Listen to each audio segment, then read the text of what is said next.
Welcome to another episode of Challenging the Norm. His and hers look at life and business with your hosts, Paul Snell and myself, Lindsay Burden. The podcast for solopreneurs, entrepreneurs, and business owners that want to experience success in their own way.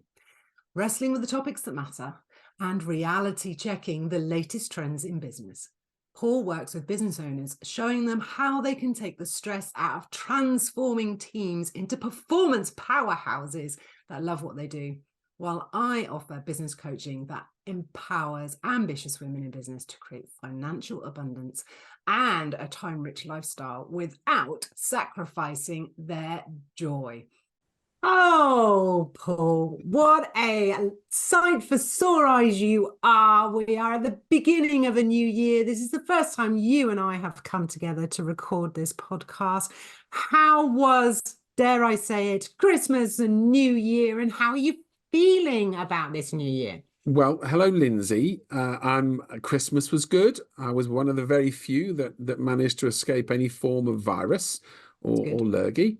And yeah, things are good. You know, it started well. It's busy. I love it. The sun's shining today. I know I say that often on this podcast, but today it really is. It's cold, but the sun is shining. And I can't wait. I love doing the podcast. We're back doing another episode. Really good subject today. Let's do it. I can't wait. New for 2024. And a new beard. Yes. Everyone listening on audio won't know that. No, not quite there yet. But if you're watching, you will see it's not quite there yet. If you're not, trust me, it's not. And we'll watch the progress in the coming weeks. Now, our topic today is start with the end in mind. And I was saying before we hit record, I think people find it that much easier to start with the end in mind when it's a new year, when it's a new financial year. For me, I quite like to do a bit of a review and a new start around September because it's a new academic year. I don't know. I was always like that, even before kids. So that knowing of where you want to go, having that clarity, it feels that this is a point in the year when people have that, and they may be, or not, super excited, bouncing like, a little puppy, full of the joys and excitement that new year brings, but it doesn't always last.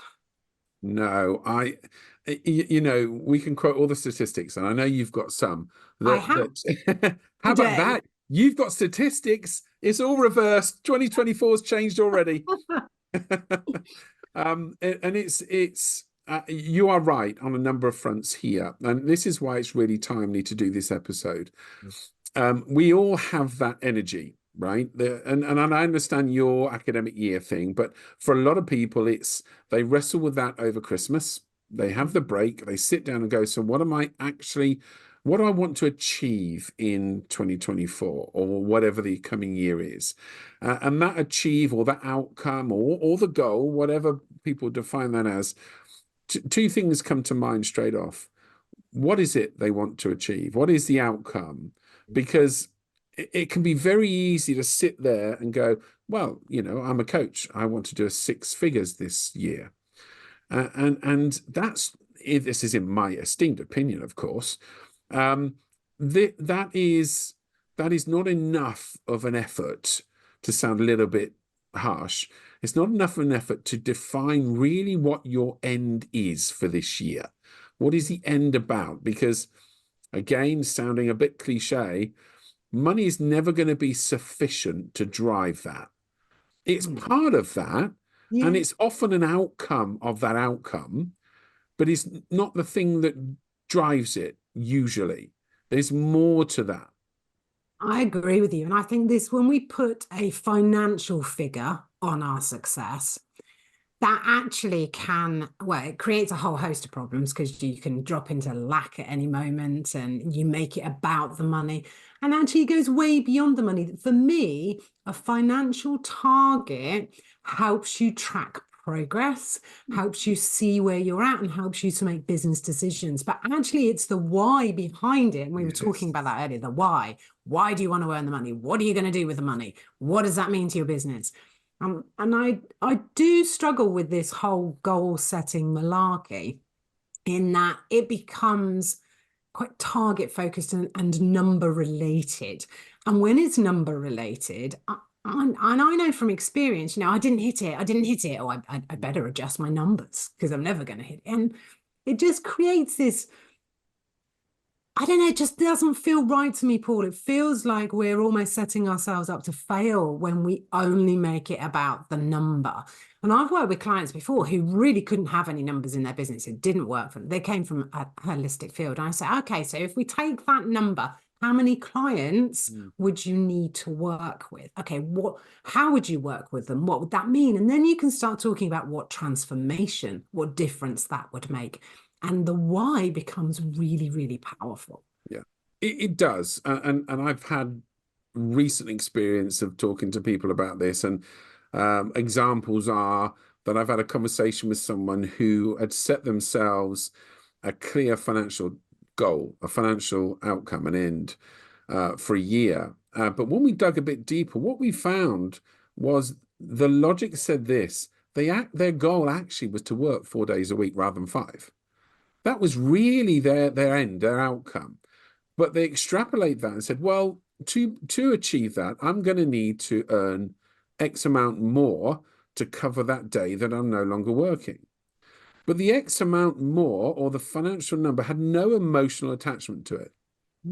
What did was that extra day off that they could spend with the family, with the kids, and take off some of the pressure of the constant, you know what it's like being a solopreneur, right? We do everything. Yeah. That idea of doing everything. And so once we'd sorted out this actual outcome, or this end being working 4 days instead of 5, it was visible, the pressure that came off that person when they realized it wasn't just about the money. And actually, that's a great example of, if I want to work 4 days a week, okay, how are you going to make that happen? Yeah. What does that look like? What does that feel like? What does that mean to you? And that's where that emotion comes from. And I just want to add that to that. I've got a client that recently said something similar, in that there were certain periods of the year that they wanted to go, I'm not working. They weren't going to completely switch off, but they didn't want to work. And alongside of that, they also wanted to be working 4 days a week. What they realized, because I said, well, just do it. Don't wait for January. Let's just do it. And what happened is she recognized actually that put a huge amount of pressure on her. And actually, that pressure was the same as what she was trying to avoid. Yeah. So she just went, that's not working. So I'm going to work 5 days a week, but I'm going to finish early every day of the week. That's been working perfectly. And I think that's the other thing, isn't it? When we set these goals and these targets, they become very rigid, and it almost feels like, well, I can't change it. I've said I'm going to do it now. And actually, your business, your rules, do it your way. And if you need to do it differently for the outcome to be realized, that's okay. Isn't that a learning in itself? Isn't that a great learning? It is, and a perfect example. And I think there's also, just to go back to a financial outcome and the risk of rigidity around a financial outcome. I've had conversations where, because it's a financial outcome, anything that would be perceived as a risk to the financial outcome was a risk to everything they did.